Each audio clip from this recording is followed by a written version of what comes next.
우리 옆에 있는 분들에게 좀 인사를 다음 화면 보여주시게 되면 우리 이사분기를 맞이해서 좀 인사를 좀 바꿨습니다. 우리 한번 첫 번째 인사 한번 옆에 있는 분들에게 한번 해볼까요? 당신은 예배 관중이 아니라 예배 선수입니다. 무슨 의미냐면 여러분 아실 것 같아요. 우리가 예배 때 오는 것은 단순한 구경꾼이 아니라는 겁니다. 그냥 좋은 말씀 듣고 그냥 좋은 얘기 해주셨네 끝, 이게 아니라 예배 선수, 나를 드리는 겁니다. 아멘? 나를 드리는 거예요. 내 입술의 고백뿐만이 아니라 내 삶을, 내 존재를 드리는 것. 그래서 예배 관중이 아니라 예배 선수. 자, 두 번째 인사 한번 해볼까요? 기름 부으심은 당신의 충성을 타고 옵니다. 인사하겠습니다. 여러분, 예배 때 하나님께서 부어주시는 기름 부으심은 뭐를 타고 들어온다고요? 그쵸? 우리의, 또 나의 충성, 하나님 앞에 나를 드리는 충성, 하나님만 섬기겠습니다 라는 충성을 타고 온다는 겁니다. 여러분, 기름 부으심을 체험하기 위해서는 하나님께 나를 드리는 충성이 먼저 준비가 되어야 된다는 거죠. 우리 이제 이사분기 동안에 또 이 인사를 계속 한 3달 정도 계속 하려고 합니다. 여러분 외워주시고 이 암송이 또 우리의 가치관을 형성될 수 있도록 우리 함께 마음을 모으고 또 예배 때 그런 준비가 되었으면 좋겠습니다. 여러분 혹시 그 옆에 이제 보시게 되면 제가 이제 단톡방에도 이제 공지를 해드렸는데 이제 4월 달은 봄맞이 설교 시리즈로 이제 저희가 진행을 하려 합니다. 제가 기도하면서 우리는 봄은 왔지만 아직도 우리의 마음은 겨울인 것 같고요. 또 아직도 우리의 삶의 현실은 겨울인 것 같아요. 참 하루하루 감내내기가 힘든 이 우리의 삶의 현실을 바라보면서 그래도 우리 말씀에서 또 찬송에서 기도해서 하나님께서 반드시 봄과 같은 소망을 주실 것을 우리 믿고 기도할 때, 또 믿고 예배할 때 하나님께서 봄맞이를 우리 가운데 허락하실 줄로 믿습니다. 우리 함께 예배의 부름, 우리 함께 선포하며 우리 예배를 향한 결단과 다짐으로 나아갑시다. 시작. 하나님은 나를 지으시고 사랑하십니다. 나는 하나님을 찬송하기 위해 지음받았습니다. 하나님은 나를 예배자로 부르셨습니다. 나는 원싱의 자세로 최선의 예배를 드리겠습니다. 아멘. 여러분, 세계적인 시인이었던 이 T.S. 엘리엇은요, 이 자신의 시집에서 4월은 가장 잔인한 달이다라는 표현을 썼어요. 무슨 말이냐면, 당시는 이제 세계 1차 대전이 끝난 직후였는데, 꽃피는 4월이 왔지만, 이 세상은 여전히 아직 회복되지 않았던 거죠. 이 전생의 참사로 인해서 많이 죽고 많이 헤어진 통에 4월이 왔지만, 그 4월은 유난히도 잔인했던 달로 기억이 됐던 거죠. 4월이 되면 여러분 어떻습니까? 만물이 소생하고요. 막 생명의 기운이 일어나잖아요. 막 안 좋았던 일도 좋게 보이지 않습니까? 그게 4월인데 이 T.S. 엘리엇의 눈의 관점에서는 이 4월은 우리 지구상의 역사상 가장 잔인한 달이다라고 표현을 할 수밖에 없을 정도로 그 전쟁의 후유증과 참상과 분리불안과 여러 가지 아픔들이 함께 아직 해소되지 않았던 그런 잔인한 달이었다는 거죠. 여러분, 여러분의 4월은 어떻습니까? 여러분 이제 4월이 맞았잖아요. 막 벚꽃이 날리고요. 막 어제 막 결혼식 그런 축제와 같은 말 그대로 잔치집 같은 그런 현상들을 보게 되면 참 되게 인생이 아름다운 것 같고 꽃길 같은데 여러분 우리의 인생의 4월길은 어떻죠? 그렇지 않을 수 있다는 거예요. 막막하고요. 정말 매분매초 절망과 다툼의 연속이고요. 4월이 되면 여러분 저는 그 망령처럼 떠오르는 세월호 사건, 또 요즘에 그 의사들 파업하는, 또 뭐 버스기사 파업들, 또 무너지는 경제와 출산 위기, 또 우울증, 분노, 어둠, 이 침울함이 지금 대한민국 공기 기류를 형성하고 있는 것 같아요. 마치 공기 가운데 그 미세먼지가 나도 모르게 와서 내 육체를 적시는 것처럼 나도 모르게 이 우울증과 이 불안과 분노와 어둠이 공기처럼 내 안에 들어와서 나의 공기 기류를 형성하는 그 어둠의 포로, 우울의 포로, 분노의 포로, 비교의식의 포로 우리의 일상이지 않을까 싶습니다. 여러분 그 결과 우리는 하나님께서 나를 창조하신 그 진정한 나로 살아가지 못해요. 이 포로에서 해방돼야 진정한 나로 살아가는데 수많은 어두움과 불안, 염려, 분노의 포로가 되다 보니 우리는 진정한 나다운 삶을 살아가지 못한다는 겁니다. 그래서 오늘은요, 우리는 어떻게 해야 이 포로에서 해방될 수 있을까? 어떻게 해야 이 잔인한 사월을 진짜 행복하고 복된 사월로 전환시킬 수 있을까? 오늘 성경의 흐름을 따라서 두 가지의 좀 영적인 원리를 살펴보려고 합니다. 첫 번째는요, 노예 의식에 끊임없이 저항하셔야 된다는 겁니다. 뭘 해야 된다고요? 노예 의식에 끊임없이 뭐 해야 된다고요? 저항해야 된다는 겁니다. 여러분, 미국 사회학자들에 따르게 되면요, 이 미국에서 흑인 노예 해방이 법령으로 선포된 지 200년 후에 실질적으로 흑인들은 체감했다는 거예요. 무슨 말이죠? 노예 해방이 200년 전에 법령으로 선포되었지만 실질적으로 흑인들이 의식 속에서, 삶 속에서 체감을 했던 건 몇백 년 후라고요? 200년 후라는 겁니다. 무슨 말이에요? 그만큼 노예의식은 강력하다는 겁니다. 법령으로 해방됐어요. 더 이상 그 누구도 흑인을 노예라고 부를 수 없는 사회적인 법령 또한 분위기가 만들어졌어요. 그런데 막상 흑인들이 자기들이 느끼는, 왜냐하면 수백 년 동안 노예 생활을 하다 보니까 법령으로는 이미 해방되었지만 나는 노예라는 노예의식이 그들을 200년 동안 괴롭히고 그들의 무의식 가운데 끌어당겼다라는 거죠.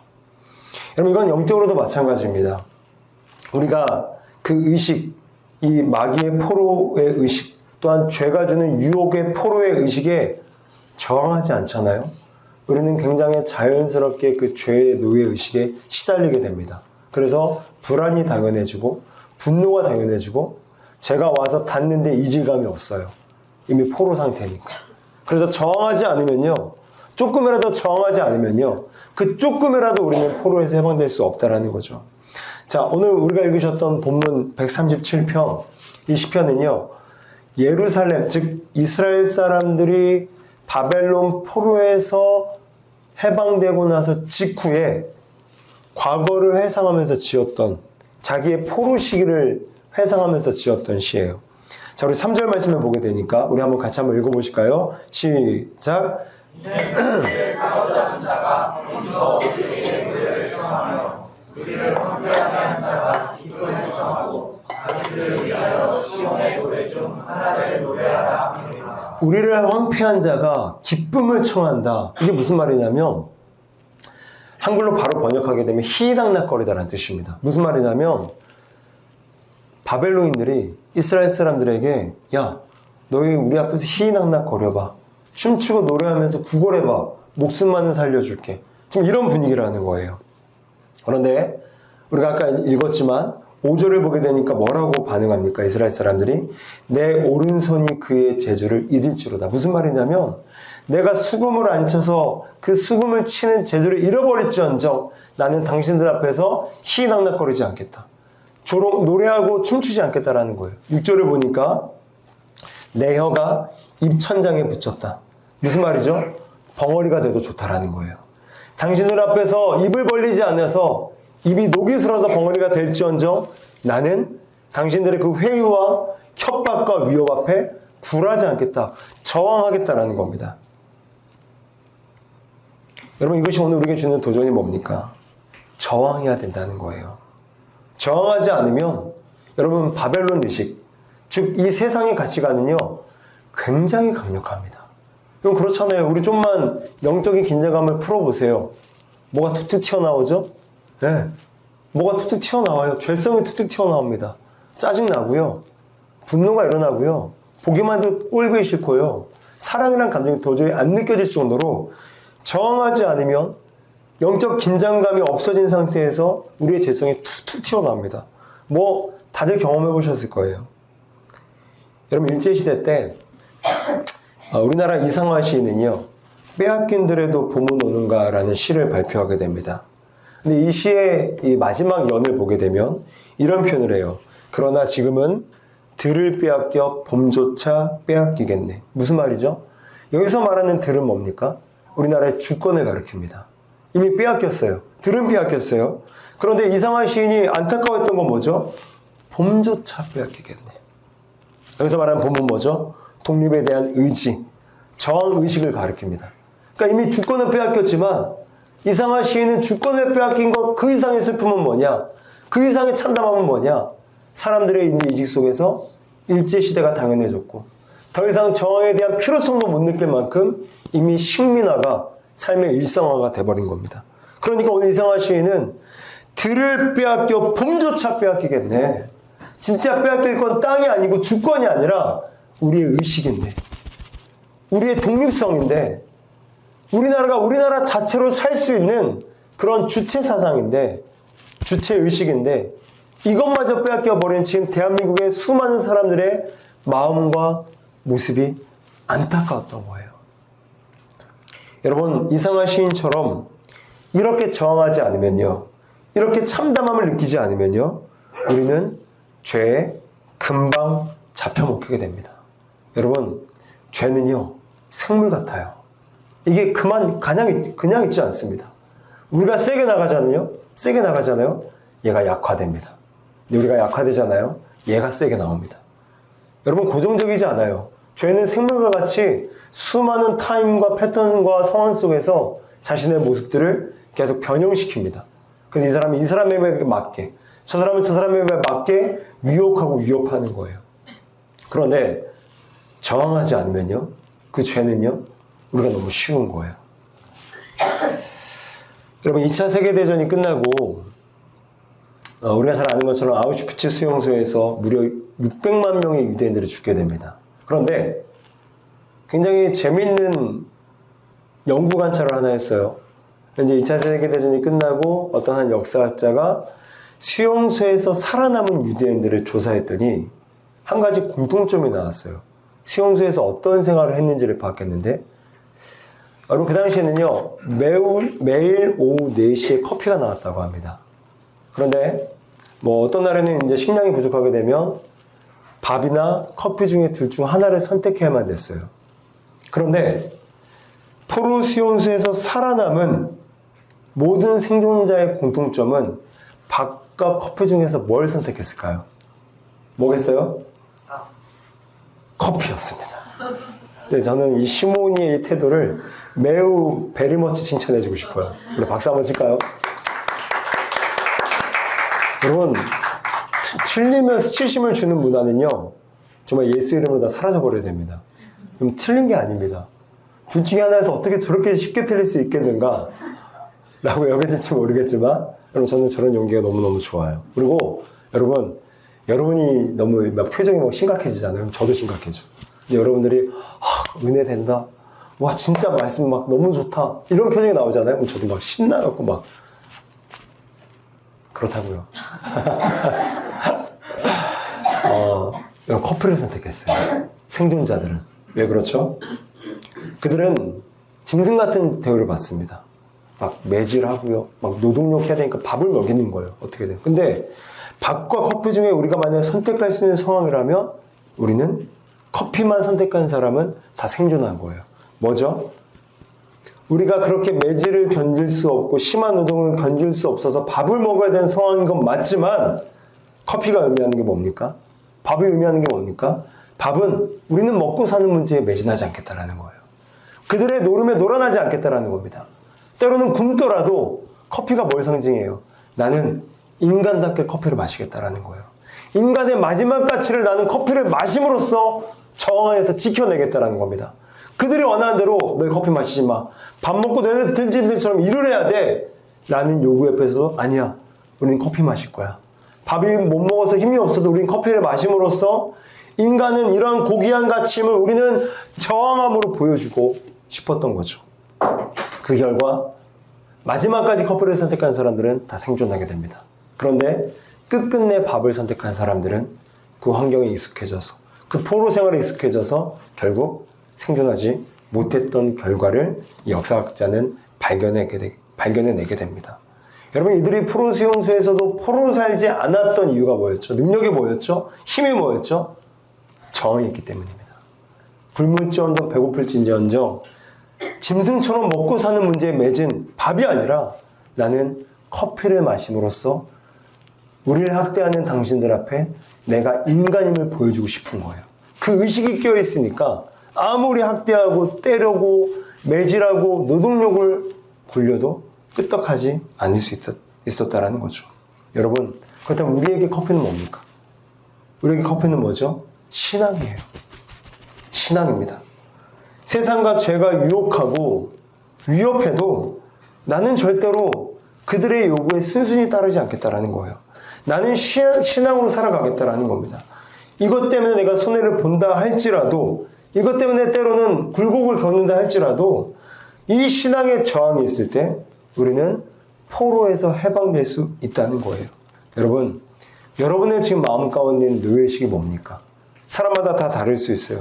누군가는 나는 뭘 해도 안 돼, 이러한 의식. 누군가는 나는 행복해질 수 없어, 이러한 의식. 누군가는 우리 가정은 변화될 수 없어, 이런 의식. 누군가는 우리 청년부 부흥할 수 없어라는 이런 의식. 다 노예의식입니다. 하나님 그렇게 말씀하지 않으셨거든요. 얼마든지 잠재력 있고 성장이 있고 얼마든지 우리는 변화될 수 있지만 끊임없이 우리는 노예의식 갖고 안 돼. 여러분, 그 노예의식을 이길 수 있는 건 바로 여러분이 갖고 있는 그 견고한 믿음이라는 거예요. 여러분, 왜 하루나 제가 입 아프게 말씀 보십시오, 기도하십시오라고 왜 그렇게 요구할까요? 왜죠? 말씀과 기도 없이는 저항 못하거든요. 말씀과 기도 없이는 그들과 우리 사이에 이질감이 없거든요. 말씀과 기도로 아닌 건 아닌 것으로 분별해내고 죄를 죄로 분별해내서 싸워야 될 것 아닙니까? 싸우지 않는데 뭐가 남습니까? 안 싸우는데 어떤 승리가 있겠냐고요. 사랑하는 청년 여러분, 포로에서 해방되기를 원합니까? 네. 여러분, 말씀과 기도로 저항하십시오. 아멘. 네. 반드시 거기에 열매가 있을 줄로 믿습니다. 자, 그런가 하면 두 번째로, 우리가 포로에서 해방되기 위해서는 철저히 내가 아닌 하나님만 바라봐야 됩니다. 여러분, 우리가 포로에서 해방되는 것을 막는 장애물 중에 하나가 뭐냐면 포기입니다. 포기. 그러니까 포로 이퀄 포기예요. 그러니까 이런 거죠. 우리를 제압하고 있는 환경이 너무 절망적인 거예요. 어떤 지체는 너무 우울증이 심해서 약도 안 듣고, 그러니까 나는 이 우울증의 포로에서 나는 해방될 수 없어. 또 누군가는 나 이 중독이 너무 심해. 뭐 쇼핑 중독, 또 음란물 중독, 뭐 게임 중독. 이거 도저히 끊어보려고 했지만 도저히 안 돼. 그래서 이 절망감이 너무 무력감으로 되어서 아예 시도조차 하지 못하는 포로 이퀄 포기라는 거죠. 여러분, 이스라엘 사람들은요, 주전 597년에 바벨론의 포로로 끌려가게 됩니다. 언제라고요? 주전 597년에. 그런데 이들은 그 당시에 바벨론의 포로로 끌려갔지만 언젠가는 자기들이 고국으로 해방돼서 돌아갈 것을 확신했어요. 왜냐하면 지금도 유대인들은요, 예루살렘을 지구의 배꼽이라고 부릅니다. 무슨 말인지 아세요? 몸 중에서 중심이 어디죠? 배꼽이잖아요. 단전. 그래서 지구의 배꼽은 예루살렘이라는 말은 뭐냐면 우리 이스라엘이, 그 중에서도 예루살렘이 우주의 중심이라는 거예요. 그러니까 선민의식과 특권의식이 있는 건데, 그러다 보니까 이들은 우리가 지금은 어떠한 형편 때문에 잠깐 포로로 끌려왔지만 우리는 지구의 배꼽이고 우리가 우주의 중심인데 우리는 언젠가는 포로에서 해방될 거다라는 의식이 있었어요. 그런데 이게 1년, 2년 그렇게 해서 무려 12년이 가게 됩니다. 그때가 586년이에요. 597에서 586년. 12년이 간 사이에 그렇게 희망처럼 여겼던 포로에 대한 해방에 대한 기대가 완전히 산산조각 나는데, 그 이유가 뭐냐면 주전 586년에 예루살렘 성이 무너지게 됩니다. 여러분 같으면 어떻겠어요? 예루살렘은 지구의 배꼽이다. 우리를 받쳐줄 수 있는 우리의 안정권이다. 그게 예루살렘이었는데 이 예루살렘이 무너진 겁니다. 그러면 포로 해방에 대한 기대가 꺾일까요? 안 꺾일까요? 당연히 꺾이죠. 포기할 만 했겠죠. 그런데 참 하나님의 일하심이 굉장히 아이러니해요. 그 586년에 예루살렘 성이 무너지면서 대부분의 이스라엘 사람들은 포로 해방에 대한 기대가 완전히 무너졌을 겁니다. 그런데 동일한 주전 586년에 하나님께서 에스겔 37장에서 어떤 환상을 보여주시냐면 메마른 뼈가 살아나는 환상을 보여주세요. 여러분, 좀 이따 설명하겠지만 에스겔은 유일하게 포로민들과 함께 거주해서 함께 생활했던 유일한 선지자였습니다. 그러므로 메마른 뼈가 환상이 뭐죠? 메마른 뼈, 완전히 매가 말랐대요. 완전히 메말라서 뼈가 죽어서 너무 오래돼서 메말라서 도저히 살아날 수 있는 가망이 없는 상태. 그런데 이 메마른 뼈가 살아났다는 거예요. 이 말은 즉슨 포로기 때 있었던 선지자에게 메마른 뼈 환상을 보여주신 의도가 뭐겠어요? 메마른 뼈가 도저히 일어날 수 없지만 일어났던 것처럼 포로 해방도 이미 12년이 지나서 기대조차도 꺾였던 그 포로 해방도 마치 메마른 뼈가 일어났듯 너희들에게 반드시 실현시켜 주겠다라는 메시지를 날린 게 바로 에스겔 37장의 메마른 뼈의 환상입니다. 여러분 이해가 되죠? 우리 지금까지 같이 오고 있는 거죠? 네, 같이 와야 돼요. 같이 안 오면 이탈자가 생기면 여러분 제가 또 멈출 수 있어요. 그러니까 여러분 알아듣는 척이라도 해야 됩니다. 네. 자, 그렇다면 우리는 질문을 던져야 돼요. 그러면 왜 586년 예루살렘 성이 무너져서 포로 해방에 대한 기대가 산산조각 났던 그 해에 왜 하나님은 에스겔에게 메마른 뼈가 다시 한번 소생케 하는 환상을 보여주셨을까요? 그 이유는요, 보라는 겁니다. 뭘 보라겠어요? 니들이 그렇게 의존했던 예루살렘 성이나 너희의 컨디션이나 너희가 가지고 있던 힘이 포로 해방에 있어서 아무런 도움이 되지 않음을 보라는 거예요. 유대인들에게 있어서 예루살렘 성은 아까도 얘기했지만 자기들의 인생을 떠받칠 수 있었던 최고의 방패였자 무기였습니다. 우리로 따지면 돈이에요. 우리로 따지면 직업입니다. 우리로 따지면 우리가 비비는 언덕이에요. 그런데 그 비비는 언덕이 무너졌습니다. 폭삭 망했어요. 더 이상 의존할 만한 것이 아무것도 없어요. 근데 하나님은 그 해에, 그 예루살렘이 무너졌던 그 해에 에스겔에게 메마른 뼈가 일어나는 환상을 보여주시는 거예요. 뭘 보라는 겁니까? 너희들의 능력으로는 포로 해방 안 돼. 그러나 나 하나님의 능력으로는 포로 해방 돼. 라는 이 단순한 메시지를 백성들에게 들려주고 싶으셨던 거예요. 여러분, 이 메시지를 에스겔은 받습니다. 그래서 에스겔이 우리 화면을 한번 보시게 되면 에스겔 37장 3절에 이렇게 선포를 하여 그가 내게 이르시되 인자야 이 뼈들이 능히 살 수 있겠느냐. 하나님이 에스겔에게 물으시는 겁니다. 마치 테스트하는 것처럼. 너는 그렇게 하나님을 믿느냐라고 물어보시는 거예요. 그랬더니 뭐라고 대답을 하죠? 주 여호와여 주께서 아시나이다. 무슨 말이에요? 주님이면 가능합니다. 저는 안 되는데요. 이스라엘 백성들은 안 되는데요. 주님이면 됩니다. No, I can't인데, we can't인데, yes, God can이라고 지금 고백을 하고 있는 거예요. 주님만은 되십니다. 여러분, 한 번 더 넘겨주게 되면, 이런 에스겔과는 다르게, 모든 이스라엘 족속들은 이렇게 선포합니다. 또 내게 이르시되, 인자야, 이 뼈들은 이스라엘 온 족속이라, 그들이 이르기를 우리의 뼈들이 말랐고, 우리의 소망이 없어졌으니, 우리는 다 멸절되었도다. 그러면 동일한 단어가 3번 반복돼요. 뭐죠? 우리는입니다. 우리는.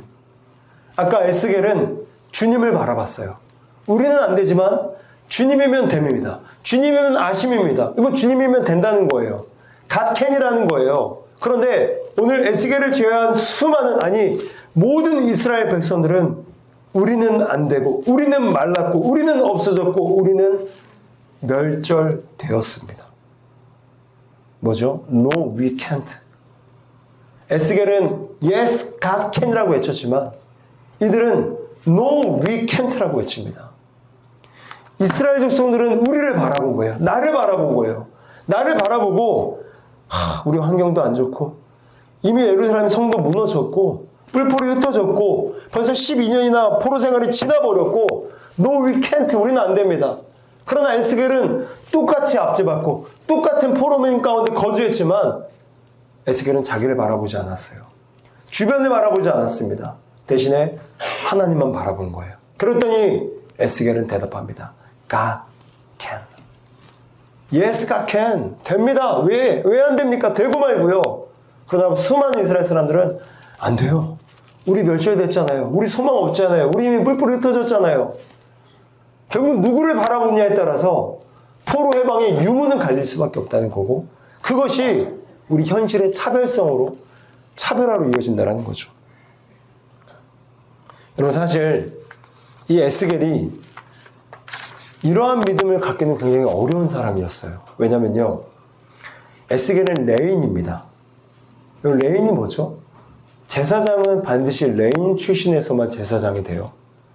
근데 이스라엘 율법에 따르게 되면 레인은 20살부터 시작을 합니다. 청년이 되자마자 레인을 시작을 하게 돼요. 그리고 10년 동안 레인의 훈련을 받다가 30살이 되게 되면 제사장으로 올라가서 사역을 해요. 그러니까 우리로 이제 저와 같은 교육자 세계로 따지게 되면 한 10년 정도 교육 전도사 하고 이제 한 30살에 목사 안수 받고 이제 목회를 시작을 하는 거예요. 근데 여러분, 저에게 그 10년은요, 굉장히 꿈을 꾸는 시간이었어요. 옛날에 그런 책이 있었죠. 20대 때 꿈을 꾸고, 기억도 안 나네. 읽었는데. 10대에 배우고, 20대 때 꿈을 꾸고, 30대에 실행하고, 40대에 은퇴하자. 이건 아니었던 것 같은데. 여튼 간에 그런 책이 있었어요. 그러니까 저와 같은 교육자들, 에스겔도 그랬을 겁니다. 10년 동안은 인턴인 거예요. 그냥 제사장 선배들에게 배우는 겁니다. 제사는, 말씀은 이렇게 하는 거야. 꿈꾸는 시간이에요. 실행하는 시간이 아니라 꿈꾸는 시간이라고요. 저에게도 20대 중반부터 30대 중반은 정말 꿈꾸는 시간이었습니다. 많은 꿈을 꿨어요. 근데 문제는 뭐죠? 에스겔은 25살에 포로로 끌려오게 돼요. 여러분, 이걸로 따지면 어떤 의미냐면 태릉선수촌에 들어갔다가 다쳐서 나온 것과 똑같은 거예요. 그렇게 국가대표 하나만 바라보면서 10년, 20년 바쳤다가 부상 입어서 나오는 것과 똑같은 게 에스겔이 포로로 끌려간 겁니다. 우리 10년 동안 막 대학 입시 준비했다가 그냥 하루 망쳐버린 것과 똑같은 거예요. 그러니까 여러분, 에스겔의 마음이 어떻겠어요? 얼마나 낙심이 됐겠습니까? 포로 끌려가는 그 이전부터 에스겔은 실업자 된 거예요. 먹고 살만한 게 없는 거예요. 자신의 꿈을 한 가지였는데 제사장 되는 거였는데 이제 여러분, 바벨론에 끌려가면 성전이 없잖아요. 제사장이라는 직분이 사라지는 겁니다. 그러니까 자신의 꿈을 세울 수 있는 공간과 시간이 없는 거예요. 다른 사람들은 포로로 끌려갔어도 자신의 삶을 살면 돼. 특히나 바벨론은 종교와 생활에 다 인정해줬습니다. 도망마치라는 거였어요. 그건 아수르와 다른 점이었어요. 아수르는 완전히 주권마저 빼앗았거든요. 바벨론은 달랐어요. 종교, 문화, 생활, 가족 다 인정했습니다. 그런데 단 하나, 성전은 못 세우는 거예요. 성전 못 세우면 에스겔은 실업자입니다. 그러니까 여러분, 에스겔의 마음이 어떻겠어요? 5년 동안 꿈을 꿨어요. 20살부터 25살 때까지. 그런데 꿈을 이룰 수 있는 무대가 사라진 거예요. 포로가 중요한 게 아니라 내 인생에 내가 할 수 있는 일이 사라졌다라는 그 지옥이 에스겔의 인생 가운데 실현이 된 거예요. 꿈을 방해한 정도가 아니라 포로기는 에스겔의 꿈을 질밟는 시간이었습니다.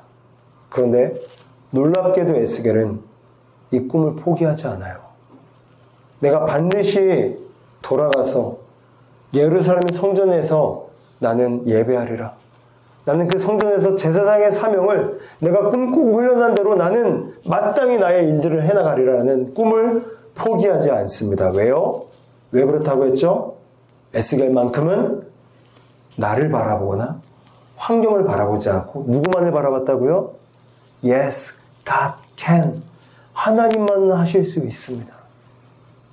그래서 에스겔 37장에서 메마른 뼈의 환상을 본 나이가 몇 살인지 아세요? 37살입니다. 25살에 포로로 끌려와서 무려 12년 동안 에스겔은 단 한 번도 그 꿈을 내려놓지 않았던 거예요. 왜요? 내가 잘나서? 우리 민족이 잠재력이 있으니까? 아니요. Yes, God can. 하나님은 하실 수 있습니다. 하나님은 하실 수 있습니다라는 절대 신뢰, 절대 믿음이 있었기 때문에 에스겔은 12년이 지나도 그 꿈에 단 한치의 흐트럼도 없었다라는 거예요. 오늘 이 말씀을 준비하면서 저도 어쩔 수 없는 성직자다 보니까 이 에스겔의 모습을 보면서 많은 울림이 있었어요. 대단하다. 12년의 꿈을 어떻게 저렇게 흐트러지지 않을 수 있지? 나는 잠깐 어려움만 닥쳐도 나는 흔들리는 연약한 사람인데. 여러분, 저도요, 내 자신을 바라보면 답이 안 나옵니다. 제가 목회를 하면서 사역을 하면서요, 제 자신의 됨됨이나 제 자신의 컨디션을 바라보면요, 답 안 나와요. 아까 제가 이제 진리자매랑도 세신자 교육을 하는데, 이제 얘기하다 보니까 직장 생활에 막 고충이 나오는 거예요. 그래서 막 뭐 함께 모인 사람이 매분 매초가 막 이 직장 생활하면 막 분노가 나온다라는 거예요. 근데 저도 똑같이 꼽겠어요. 저도 그렇다고. 저도 그렇다고. 저도 성직자에 어울릴 만한 성품이 아니라고. 그러니까 내 자신만 바라보면 답이 안 나와요. 그러면 성직자가 뭡니까? 거룩할 성자잖아요. 나는 거룩하지 않은 인간이거든요. 나는 거룩하지 않습니다, 여러분. 여러분, 이제 눈을, 그런 눈이죠. 목사님, 무슨 짓을 벌이고 다니길래 뭐 저렇게 말씀하실까? 그게 아니라, 여러분, 제가 죄 지어봤자 얼마나 죄를 짓겠습니까? 이탈해봤자 얼마나 이탈하겠냐고요. 근데, 하나님의 거룩한 말씀을 전할 깜냥도 안 되고, 그런 거룩함도 내 안에 없어요. 없는데, 내 자신을 바라보니까, 이 목회를 해나갈 수 있을까 없을까에 대한 불안함이 있는 거예요. 왜요? 거룩하지 않은 인간이 거룩한 직분을 감당하려다 보니까. 근데 오늘 에스겔은 똑같았을 거예요. 거룩하지 않은 인간이 제사장의 삶을 감당해? 근데 포로민이야? 환경은 억압당해? 근데 왜 에스겔은 꿈을 포기하지 않았습니까? 내 자신을 바라봤다? 아니요. 하나님의 컨디션을 바라봤기 때문인 거예요. 내 컨디션은 최악이지만 나를 주장하시고 나를 세워주신 하나님의 컨디션은 늘 베스트 오브 베스트이기 때문에 에스겔은 그 하나님 바라보면서 Yes, God can이라고 외칠 수 있었던 거예요. 여러분 똑같은 거 아닙니까? 여러분 에스겔의 나이가 여러분 나이대였어요. 25살. 5년 동안 꿈을 꾸다가 꿈이 멈춰버린 상태. 도저히 뭘 하나 해낼 수 없는 포로민의 상태. 예루살렘 성이 무너졌다는 말을 들었던 37살의 상태. 여러분 만약에 에스겔이 설교하면서 그 생각 한번 해봤어요. 내가 청년들을 요즘에 생각하면서 기도하면서 너무너무 현실이 막막한 거예요. 에스겔이 만약에 한국에서 태어났다. 에스겔도 쉽지 않겠다라는 생각이 들더라고요. 가파르게 올라가는 청년 실업, 뭐든지 포기하라고 압박하는 사회의 메시지, 수많은 부정부패에서 누구나 믿을 수 없는 사회적 정서, 이런 분위기에서 에스겔 역시도 쉽지 않을 수 있겠구나라고 진단을 내려주는 사회가 지금 한국 사회입니다. 근데 그 사회를 여러분들이 살아가고 있는 거예요. 그래서 우리는 주위를 보고 특별히 나를 보면 답이 안 나와요. No, I can't. No, we can't. 도저히 답이 안 나오는 거예요. 근데 오늘 에스겔은 포로민의 형편과 생활 속에서도 주님이 하시면 됩니다. 그래서 그는 12년이라는 긴 세월이 지났지만 포로 해방이라는 그 기대를 단 한 번도 포기하지 않고 메마른 뼈의 환상을 받음으로써 하나님께 포로에서 해방시키겠다라는 확언을 받게 됩니다. 여러분 우리 이 자리에 똑같은 사람들이 앉아있어요. 뭐 별반 다르지 않습니다. 여러분 뭐 얼마나 크게 차이가 납니까? 똑같이 어렵고요. 똑같이 서럽고요. 똑같이 분노 일어나고요. 똑같이 막막하고 똑같이 짜증나는 인생이에요. 에스겔이나 이스라엘 모든 족속이 함께 살았던 것처럼 똑같다라고요. 근데 이 중에서 누군가는 에스겔처럼 그 꿈을 포기하지 않습니다. 근데 누군가는 온 이스라엘 족속처럼 우리는 안 된다고 얘기를 해요. 그 차이가 어디서 납니까? 우리가 누구를 바라보느냐예요. 내가 내 환경, 나는 뭐 가진 이력도 없고 스펙도 없고 우리 부모님은 나 후원도 못 해줄 거고 난 내 건강도 별로 안 좋고 나는 뭐 꼼생이 같고 뭐 이렇게 헌신적이지도 않고 열정도 없고 이거 보면 답이 노답입니다. 노답. 그런데 우리의 눈을 들어서 살아계신 하나님, 메마른 뼈도 일으키는 능력의 하나님, 전능하신 하나님을 바라보게 되면 그때 답이 나오는 줄로 믿습니다. Yes, God can. 하나님이 하시면 됩니다. 하나님이 하시면 돼요. 이제 말씀을 정리하도록 할게요. 여러분에게 사울은 어떤 달입니까? 여러분에게 사울은 어떤 달이에요? 4월이 됐지만 우리 어제 결혼식장에서 만난 사람들 다 해피해 보여요. 다 축제 같은 인생이에요. 너무 아름답게 꾸미고 왔고 다 이뻐 보여요. 그런데 그 내면을 조금만 제끼고 여는 순간 뭐가 나오죠? 분노, 불안, 염려, 괴물과 같은 마음이 나온다는 거예요. 4월이 되어서 나무에서 벚꽃이 떨어지지만 우리가 살아가는 삶의 현실은 눈물 없이 살아갈 수 없을 만큼 기가 막히고 마음 둘 데 없는 우리 인생 아닙니까? 그런데 오늘 에스겔은 나는 안 됩니다. 너희도 안 됩니다. 그러나 하나님은 되십니다. 하나님은 되세요라고 말했던 에스겔은 12년을 버틸 수 있는 힘이 있었던 겁니다. 우리 사랑하는 청년 여러분, 모두 에스겔 되시길 바랍니다. 이 땅을 살아가면서 모두 에스겔 되길 바라요. 그래서 어떤 환경이, 어떤 여러분의 컨디션이 떨어진다 할지라도 하나님을 끝까지 바라보십시오. 함께 기도합시다.